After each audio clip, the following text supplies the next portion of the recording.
He did not die quickly. In a crowded square lit by torches, a man knelt with iron pincers biting into his flesh.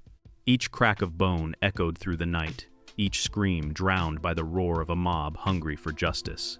The glowing tongs hissed against his skin as pieces of him were ripped away, leaving blood to slick the cobblestones. This was not just punishment. It was a performance, a warning to anyone who dared challenge the church.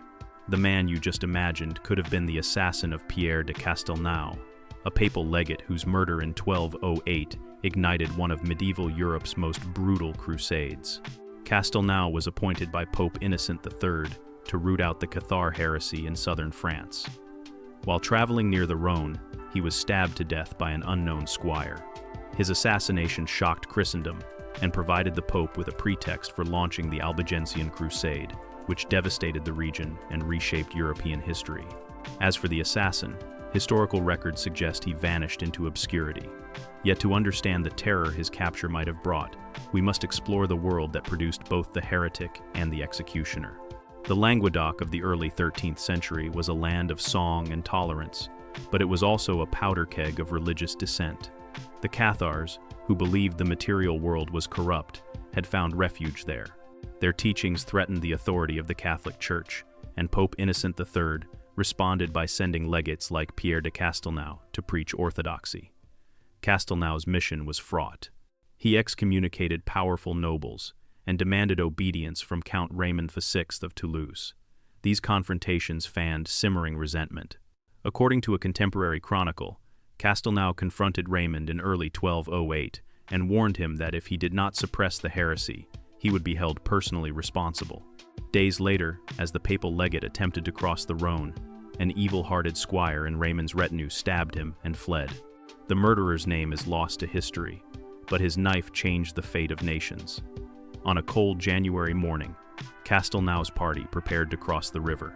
The legate, weary from months of travel, likely did not notice the figure following him. In an instant, steel flashed. The papal legate collapsed, mortally wounded, and the assassin disappeared into the crowd. Rumors swirled that Raymond VI had ordered the killing, though evidence for his direct involvement is lacking. Still, the murder was enough for Innocent III to excommunicate the count and call for a crusade. There was no trial for the anonymous squire. He vanished into the safety of his lord's territory. In later centuries, chroniclers would wonder what punishment he would have faced had he been caught. To imagine the punishment awaiting Castelnau's assassin, we must look to other executions in medieval Europe. When heretic leaders like Fra Dolcino were captured, they were paraded through towns and gradually torn to pieces by red-hot pincers. Witnesses recalled how, after watching his companion burned, Dolcino rode on a cart while executioners tore away his flesh with glowing iron.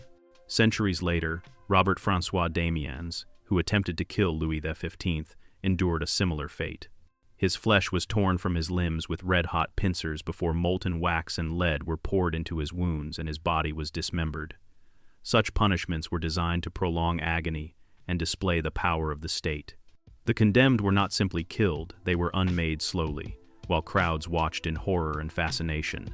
Imagine the assassin's capture. Bound in iron, he is hauled before a tribunal presided over by papal judges.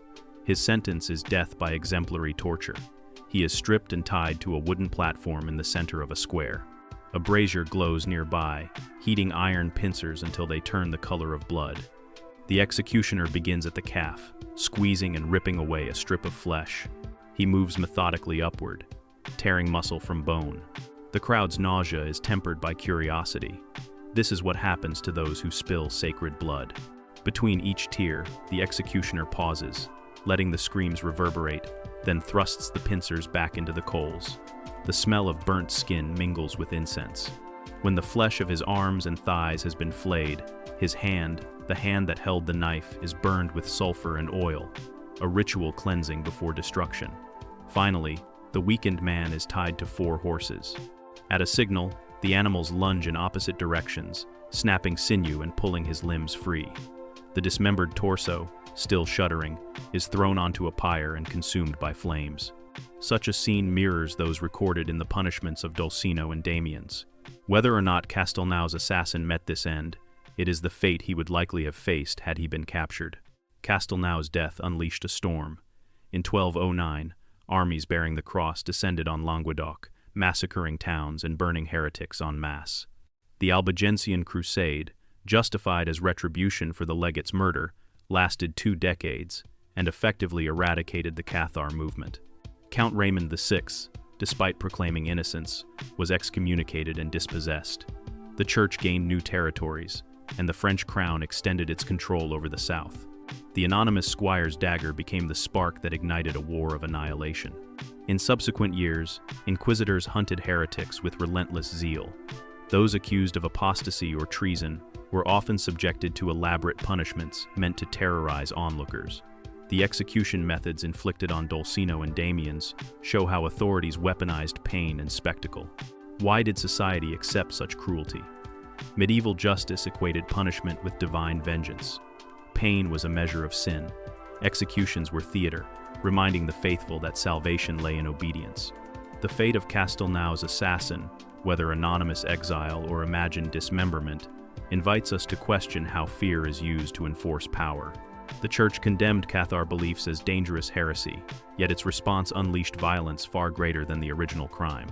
If one man's knife could justify a crusade, what does that say about the fragility of authority? When the glowing pincers tore flesh from bones, they served not only to punish but to silence dissent. Would we have stood with the legate, the heretics, or the executioner? And what does our horror reveal about our own thirst for justice and vengeance? Thank you for joining this journey into one of history's darkest corners. The story of Pierre de Castelnau's assassin shows how a single act of violence can reshape nations and how punishment can be wielded as a weapon. Share your thoughts below. Does the imagined fate of the assassin change how you see the crusade? If this tale chilled you, stay tuned for the next story of a man who was pounded alive under stones. Until then, reflect on the price of faith and power, and remember that history's horrors often mirror our own potential for cruelty.